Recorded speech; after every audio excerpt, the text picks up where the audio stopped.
Bob, I think it would be great if we could start out by talking about why you think affordable housing is such an important component of economic growth and stability. When you talk about affordable housing, it's interesting that in this time where we've got all these foreclosures going on, that people would think, oh, there's got to be tons of affordable housing out there.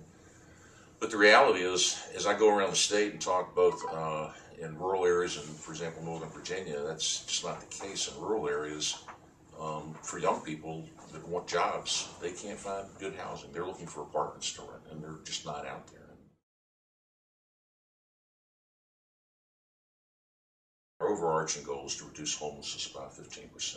Some of the key ingredients of that are, number one, permanent housing. And another thing we're doing is working on data collection so that we know what are the key things that we need to be solving, and let's have this data so we can set targets, share it with the communities, and work together with the communities.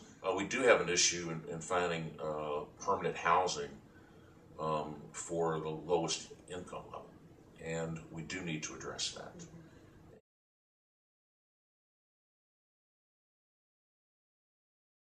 The community does a great job of taking care of people that are homeless. We're not particularly great at solving homelessness.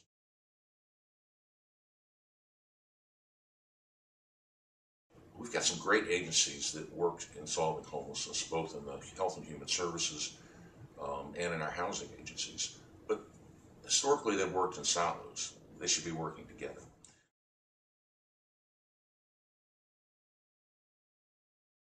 Talk a little bit about when you first learned about rapid rehousing as an effective strategy and how we've seen it be successful early on in this community. Some friends of mine got me involved in addressing homelessness. Reggie Gordon approached me at Homeward and said, look, we're not about just enabling people to be homeless and making sure they're in shelters and stuff. We're about solving homelessness. People just respond better when they're in a permanent housing situation rather than being in some shelter. It helps them get through the system better. It helps them get their lives better. And it's actually a lot more cost effective. It actually saves the community money.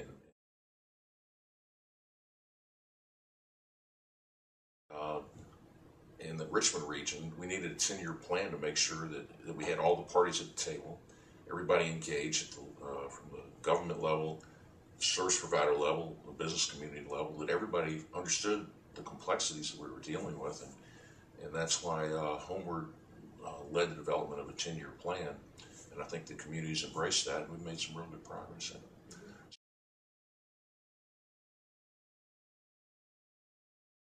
I love the Community Foundation, which is why I agreed to be a part of it. And what I like about it is,